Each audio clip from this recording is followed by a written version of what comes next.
Thank you for tuning in. You're listening to the Beyond 50 radio program. I'm Daniel Davis. Here we are. It's now 2011, and it doesn't look like, or at least so we hear by the news, that things are going to get any better with the economy. In fact, some kind of suspect that maybe it's another 8 years. Well, what about a lot of us who actually found ourselves drowning in debt as of the end of 2008, trying to figure out what are we going to be able to do about it? How can we get out of it and at the same time maintain not only our sanity but a good credit score? On the program today is Harvey Z. Warren, and he is the author of Drop Debt, That's Surviving Credit Card Hell Without Bankruptcy. He's going to be talking with us about what we can do to be able to get responsible debt relief and how it can go about. I'd like to welcome Mr. Warren to the Beyond 50 radio program. How are you doing today, Harvey? I'm good, Daniel. Glad to be here. How are you? Oh, doing well, thank you. Now, how did you become motivated to write a book, Drop Debt? I think like many people who write books about experiences, it's something that I went through personally. I was a writer in Hollywood and was developing a writing career, and that's a very, risky kind of a pursuit. And I was writing on spec, which means you were writing without getting paid, and eventually the credit cards do run out, and you've heard many of these stories reported in the media. Right. And I found myself sitting, after a very long and successful career as a film producer in television commercials, sitting in the office of American Express's collection agency, explaining to them why I couldn't pay back the $40,000 I owed them in 1983. And the very, very courteous collection agency said to me, "What can you pay?" And we started working out a plan of repayment so that I didn't have to go bankrupt and I didn't have to go through all of the agony that most people unfortunately face because they don't know how to ask for help. And the good news was is that several months later I did sell a screenplay for a lot of money, paid the debt off, and was able to, recover myself financially. If this credit and collection company, if American Express had not extended me the courtesy because I was a long-standing customer of theirs, to say, do what you can when you can, and when you can pay it, let us know, they would have destroyed my credit permanently. Many collectors are now in the mindset of working with people, but you need to know how to ask and you need to know what kinds of questions to ask. Now, that's really, I think, something very valuable for our listeners because a lot of times when they begin getting those credit notices and those credit calls, and I'm sure some people, maybe even yourself, have experienced this, that point where they're literally yelling at you and calling your names over the telephone and just making you feel like you're the worst piece of whatever you want to call it on earth. Yeah. And you say to yourself, why do I want to even bother? But on the other hand, you're saying, no, actually, if you're really engaged, stay on the phone, talk with these people, work things out, that you can actually do something like that. 100%. And there are many collection people that do get on the phone and act like jerks. But, you could say, you can go into a restaurant and get a bad waiter. You can go in a Nordstrom's and get a bad salesperson. It really is the luck of the draw. When you come across a collection person like that, you just say, look, excuse me, let me speak to your supervisor, or let me talk to anybody else but you. Typically, those people are the exception. They seem to be the most reported in the media. But the truth of the matter is, if you're responsive and you call back the collection agency and say, hey, listen, I'm having a problem. Here's what the problem is. I really want to pay the bill. I'm a good guy. You see, you've got a long credit history with me, especially folks that are 50. You've been in the credit market for 30 years, and likely you've got a long-standing relationship with the bank, and they know that they've done good business with you, and your comment to them is, look, I made money before, I'll make money again. Can we work this out in a reasonable way? I want to preserve my credit standing.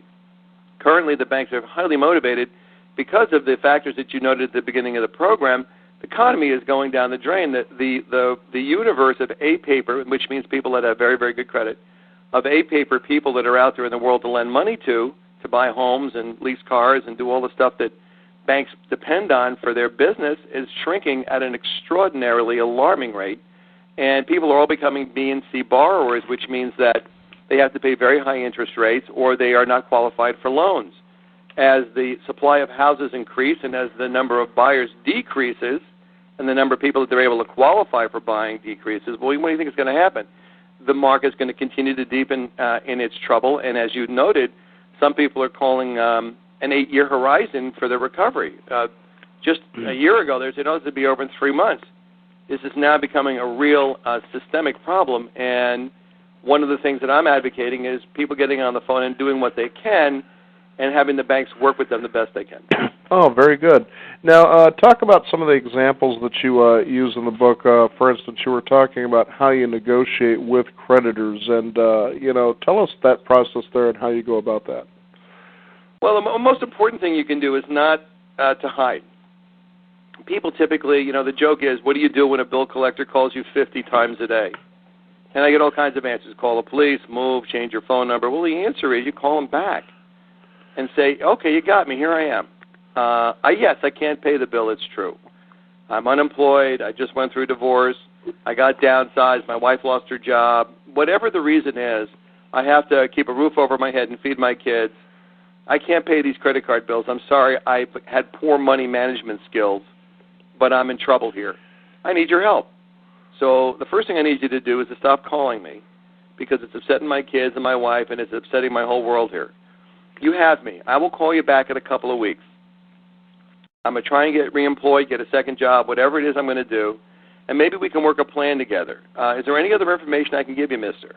And they're typically going to go, oh, no, okay. Well, you're going to call us? Yeah, I'll call you back in 2 weeks. The most important thing that a person can do once they make a promise like that is to keep that promise. It's another one of the lessons of my book. Because bill collectors are like any other business. They want to know that if you're going to make a promise to them, you're going to keep it. And once you do, you become part of a very small universe of people that actually do what they say they're going to do. Mm-hmm. Because so many people, as you pointed out, Daniel, that are in this trouble start ducking and hiding and running, and they don't do what they say they're going to do. They don't call back, and they do change their number. If you become performing for them, they will do everything they can to try and find a way for you to pay the bill. Whatever that monthly payment is, whatever the terms are, they'll do everything they can to get a payment to you that you can handle. If not, they know your recourse. You go to bankruptcy. That's it. Harvey, you just brought up a very interesting point that I think our listeners should become self-aware of, and you say that when you keep your word, even if it's just simply calling these people back, don't have right. money today, but I'm letting you know I'm still out here, and I still want this to happen, and, I said I'd call, and here I am, in 2 weeks or a week or whatever the case is, I'm going to do it again, and maybe this time I'll actually have some good news for you. Right. But what's interesting about that is I think what makes it a really, really unique, call it a quantum physics thinking process, is this turns this adversity into an opportunity to build financial strength because you're actually standing there and you're facing, basically the storm. And I think that's one of the first steps toward becoming successful. You'll start feeling good about really trying to work this thing out because it isn't as bad as you thought it was. It's not good, but it's not as bad as you thought it was.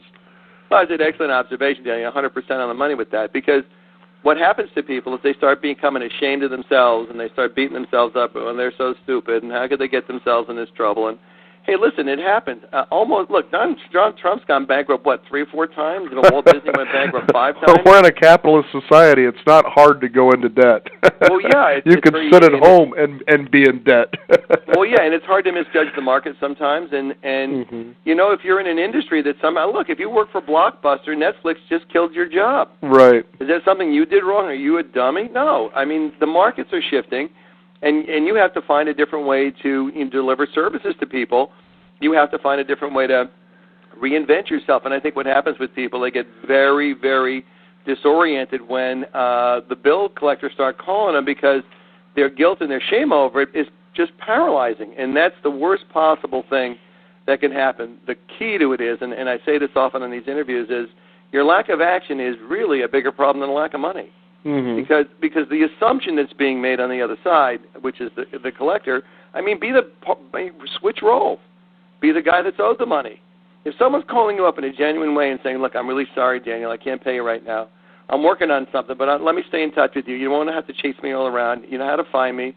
I'll report back to you whenever you want to, but calling me every day saying, hey, where's my money? It's not going to put anything in my wallet. Let me get focused on working here so I can get some money to you. Is that going to make you angry? Well, no. Okay. I mean, it takes all the gas out of it. It's just like, okay, the heat's gone. Do your best. Call me when you can. And in the end of the day, Daniel, if people can't find the money, then the Supreme Court recognizes the honest but unfortunate debtor in their Chapter 7 bankruptcy rules.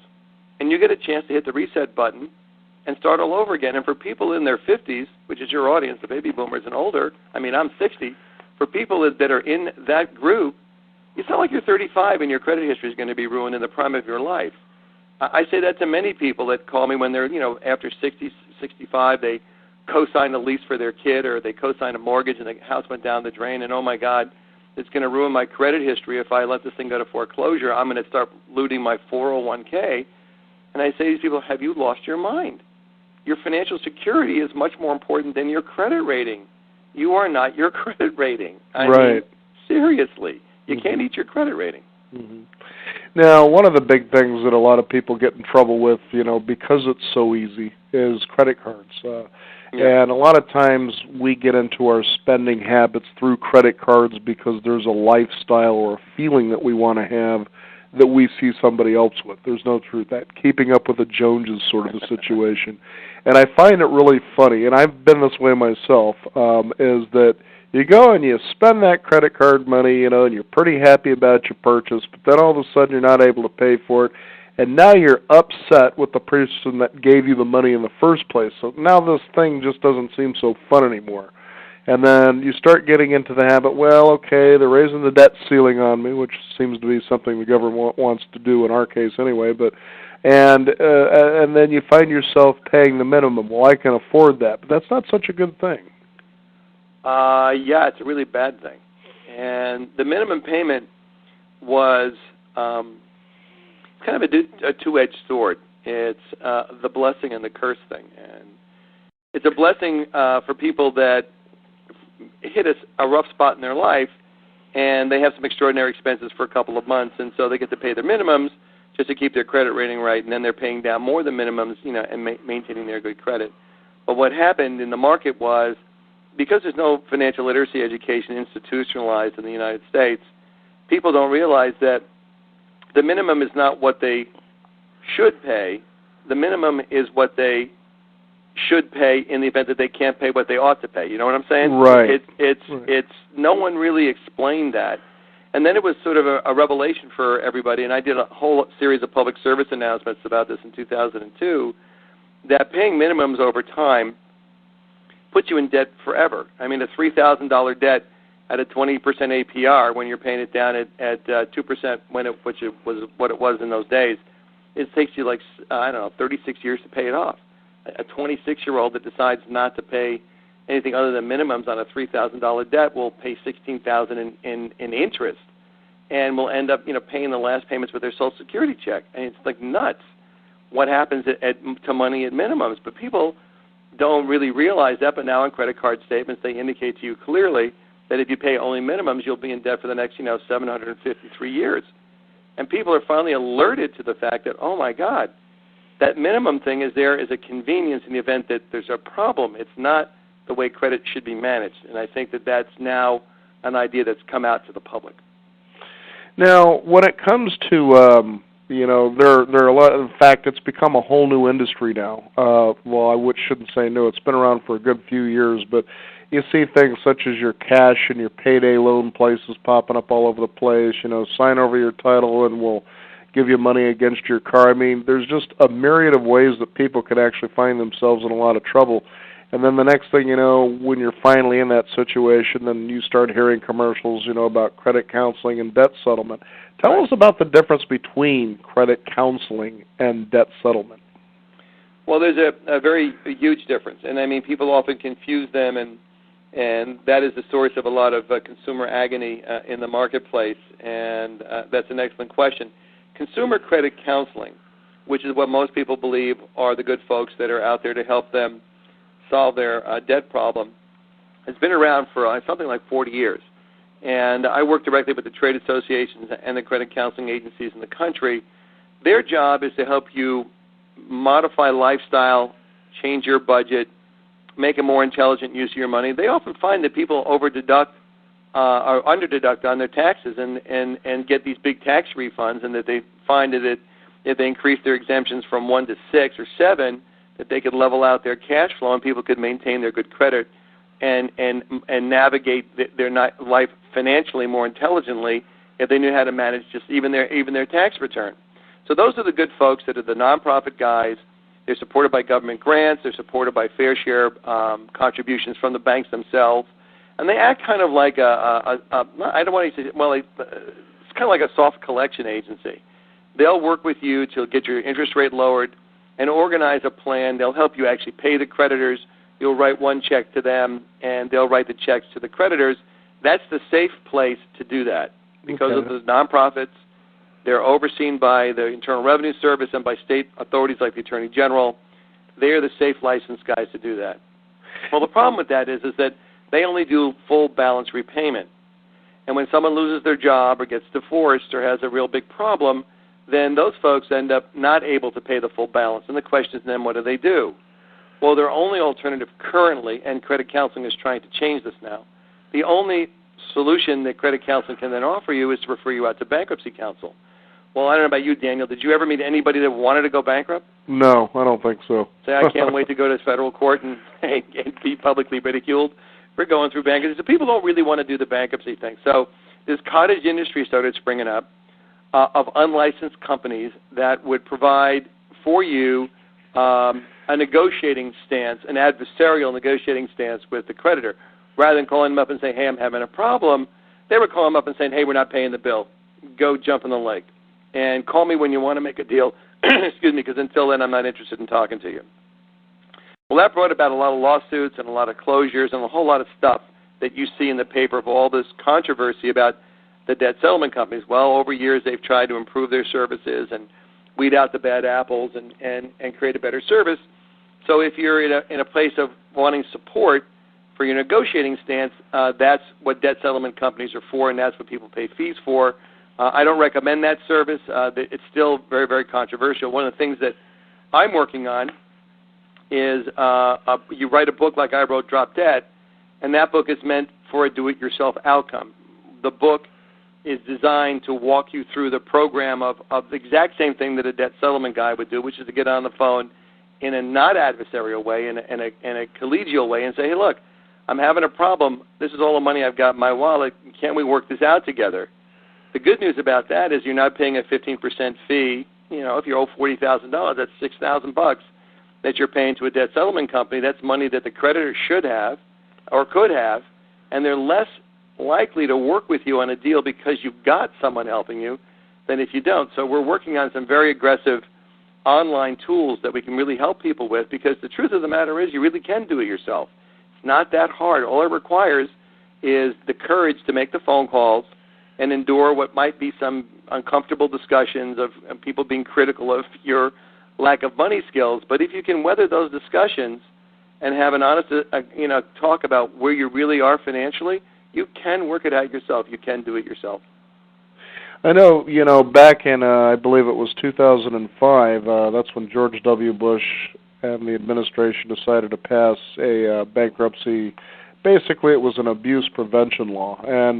And it was roughly just within a couple of years after that, there was this movie that came out that basically they used that sort of as a way of saying, the administration's becoming the bad guys because all these people are, they're in debt. I can't even remember the title of the film, but we actually went to go see that. I thought, Maxed Out? Yeah, that's exactly it. Now, I'm looking at this and going, okay, well, some of these people just didn't really have really good money management skills to begin with. And then they turn around and they kind of change the mirror, and they made the Bush administration look bad in such a way, well, why does the government get a chance to go and get away with that now? Here in 2008, we're starting to see that all these banks that were out there doing what they were doing, are finally saying, hey, we need relief now, and really the truth is we're all in this together, Yeah, you made it, easy for a 15-year-old to go out and get a credit card, and that 15-year-old was dumb enough to actually go out and use it without any real money management skills.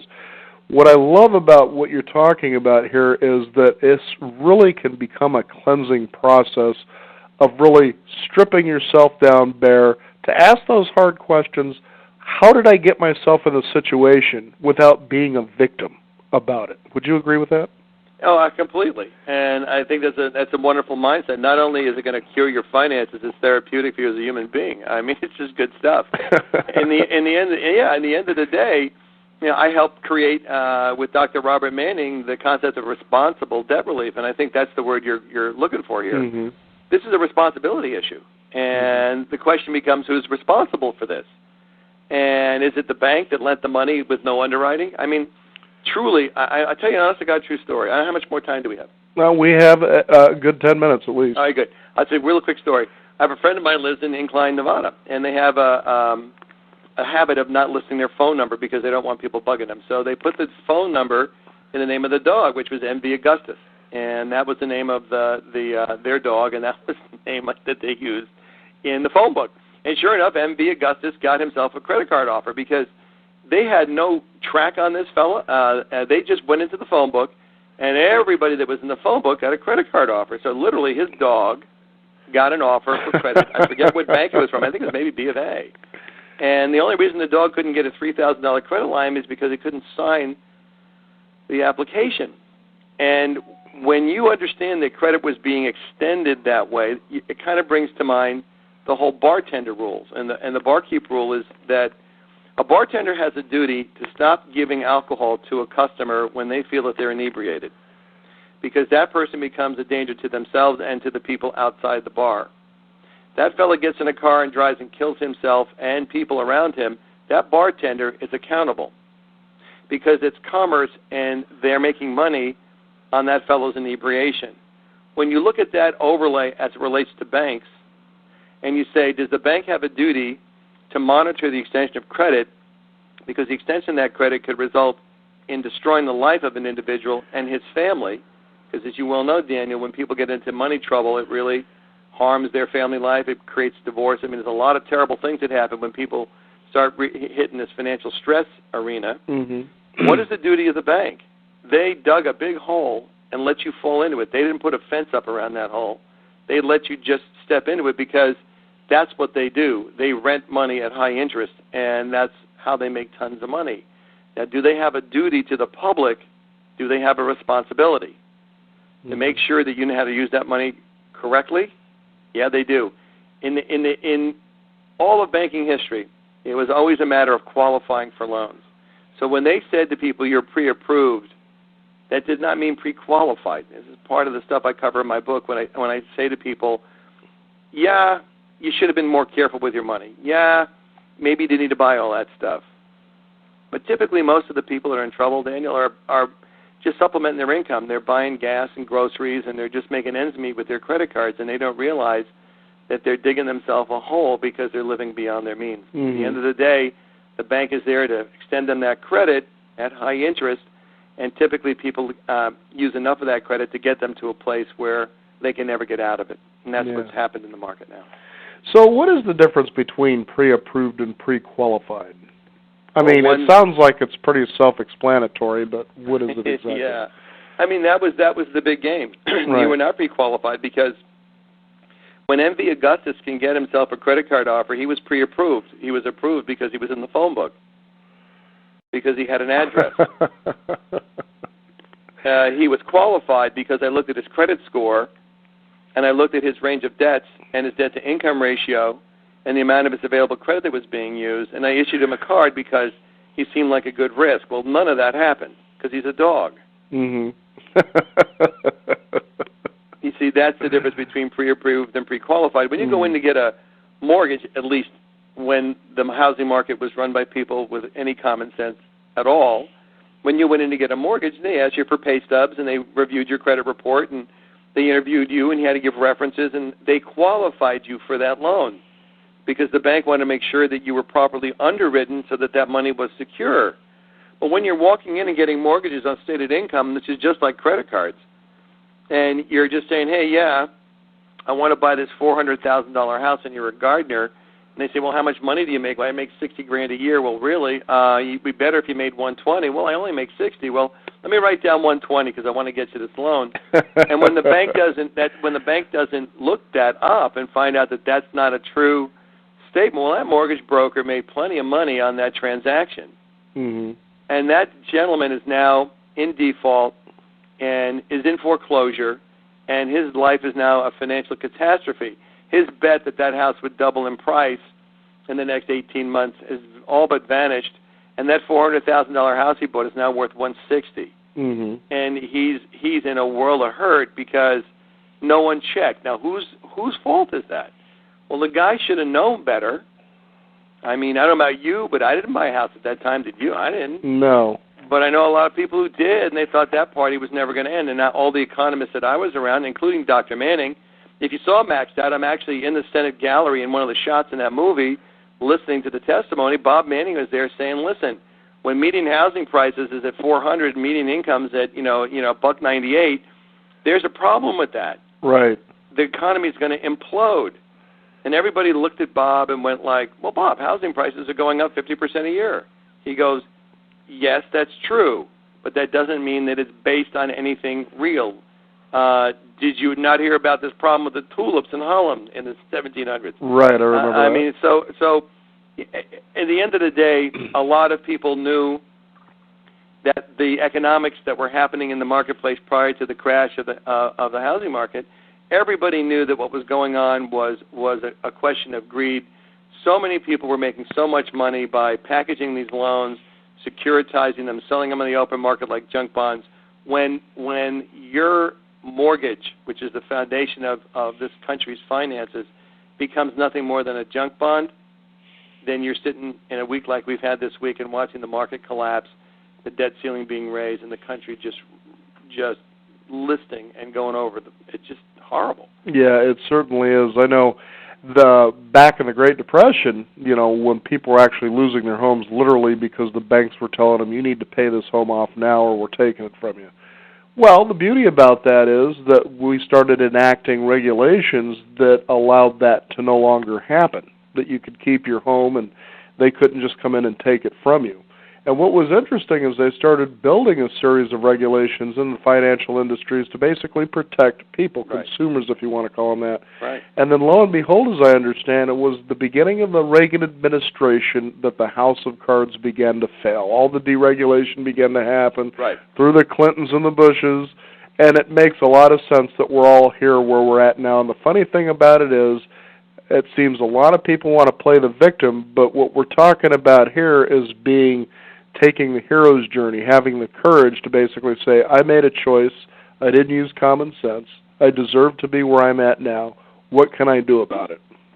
Yeah, it's really funny. Blair Singer, who wrote the book Little Voice Mastery, is a great personal coach, and Blair taught me something very powerful together with another fellow named Jason Tyne. He taught me to say the following words, yeah, I made a mistake. He said, you need to celebrate sometimes when you blow it. And not beat yourself over it. Just, right. Yeah, that was a bad choice. And now I need to just go and get the courage up and the energy up to go and fix it. Mm-hmm. And simple phone call to your creditor, a conversation with them about, hey, here's my circumstances. Let me give you some facts. You lay out a budget for them. There's budget forms in my book. You can find them online. It's all over the place. Just lay out a budget and send it over to the collection agency and say, this is what's going on in my life, and this is how come I can't pay the bill. Mm-hmm.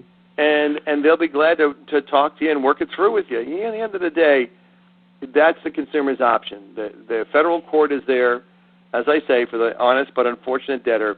If it's gotten so out of control and your life has become a nightmare because you just can't navigate it, I say to people, look, you can't feel really that terrible about bankruptcy. If you have to do it, you have to do it. Mm-hmm. On the other hand, in my book, this gal says, I didn't want to show that to my kids. I didn't want to show my kids that that's a way out. So she took the responsibility and worked out over time her debts with her creditors. If they know you're qualified for bankruptcy and they know that you can get a Chapter 7 and you're willing to work with them, believe me, they will work with you. They will. Mm-hmm, mm-hmm. Now, Harvey, here's kind of a stretch of the imagination, but I thought this might be an interesting point of view, again, to sort of give our listeners who may be in this situation the courage to actually move in the right direction of integrity is what we're talking about here. Right.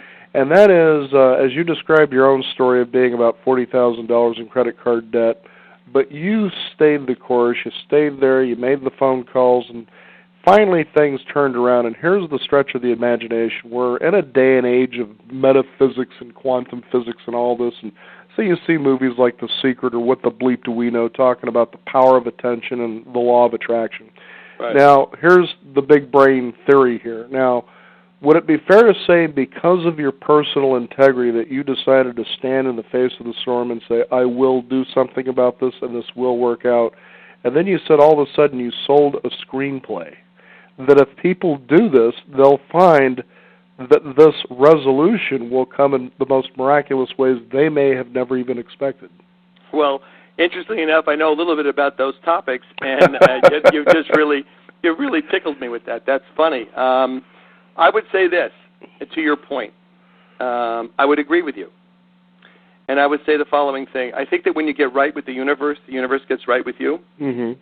And I think that if, on a metaphysical level, and I've really never had an interview where I talked about the metaphysics of debt relief, which is pretty funny, but very interesting. I think that when your mindset is such that you're looking at solutions rather than problems, which is what you're talking about. Yeah, which is what the mind was built for. And if you don't come up with problems for it to solve, it'll come up with some for you. Exactly. But when you're looking for solutions and you're looking for outcomes and resolutions come your way. When you're looking at the problems and the challenges and the pitfalls, all your mind finds is the challenges and the pitfalls. So The question is, where's your focus? And if your focus is on getting it solved, then it gets solved. If your focus is on, what a trouble I've got, what a problem I've got, then, the problems stay with you. And I think that's because, if I understand the metaphysics of the laws of attraction and The Secret and all those other books, it says essentially your mind gravitates to the thing it thinks about. Mm-hmm. So if you're thinking about problems, guess what? Here come problems. Mm-hmm. If you're thinking about solutions, guess what? Here come solutions. And that's pretty much about selective focus. You know what they say? That autistic people have the inability to selectively focus. That everything is in their mind all the time. Everything that's happening around them hits them at full throttle at 100%. You have the ability right now to focus with me, and we're having a conversation, so all the other things that are happening around me just shrink out. So when your focus is on trouble, all you're going to see around you is the trouble. However, when their focus is on the solution and on right action and integrity and responsibility, then the integrous and responsible thing that is the solution to your problem will pop up. It will, as you say, manifest in your world. Mm-hmm. I truly believe in that, and I've seen it happen in the lives of so many people who could not escape the woe is me of it, ended up in just ashes. And the folks that said, look, I can handle this, I can fight it out, ended up victorious and pulling it off. It really is what you focus on. Mm-hmm. I just thought I'd throw that out there because you have a lot of people that buy into these things like I was mentioning earlier, The Secret, The Power of Intention, and a lot of times what they try to focus on is getting more money, and what they're really saying is they want more financial freedom, more time freedom, more choices, but yet at the same time at the subconscious level, they're in that woe is me situation. Right. And you can't attract or build wealth if that's what your subconscious believes, and that's the only reason I thought it'd be interesting to bring this up, that if you're in debt, the universe is literally giving you a true opportunity to do two things: to change your habits and to actually build the right muscles to move in the direction that you want to go. Would that be a fair enough assumption? No, I think that's an outstanding assumption. I think that's just flat-out brilliant assumption. I think it's good, a great analysis. And for those people that have slipped and fallen on their lack of money skills, that's the best advice. I mean, I couldn't have said it better myself. Well, you've said it in your book, Drop Debt. Well, yeah, I have actually, but not quite as focused as you have just said it. I think that's a really piece of great teaching. I mean, if your audience are focused in part of that metaphysical world of those kinds of ideas, and they get that, then yeah, they absolutely, you can settle your debt for sure. Drop Dead is a book that will give you the tools you need, because the main thing is exactly what you just said. It's the mindset. You have to get out of that place of paralysis where you're just terrified of the mistake you've made and just feel like such a jerk for messing it up the way you have, and get busy making the phone calls. Like I said, your lack of action is a bigger problem than your lack of money. This is an action problem. You need to get on the phone and talk to your creditors and get it fixed. Very good. The book is Drop Debt, Surviving Credit Card Hell Without Bankruptcy. Our guest today, Harvey Z. Warren. Harvey, is there a website people can find out more? Well, yeah. I mean, I have a book called, a website, www.dropdebtbook.com. You can get it from Amazon. You can get it from Barnes & Noble. I would suggest one other thing. There's a website, that the actual bill collecting trade association publishes. They call it Ask Dr. Debt, askdrdebt.com, and doctor spelled out D-O-C-T-O-R, Ask Dr. Debt. And they've asked me to contribute to that. 5 tips from my book are up on the bill collector's website. Those are the tips that they say you should know in order to successfully talk to them. Very good. Harvey, thank you so much for joining us here on the program today. Very enlightening discussion on debt. Well, my pleasure. A very unusual discussion on the metaphysics of indebtedness and right action, and I appreciate the opportunity to talk to that. Thank you. You bet. Thank you again. All Again, right, the book is Drop Debt. Be sure to visit us at our website, which is beyond50radio.com, and we'll have a posting on that so you can remember where to go and how to get a hold of it. Thank you again for tuning in. This is the Beyond 50 Radio program. I'm Daniel Davis, and remember, live your day past halfway.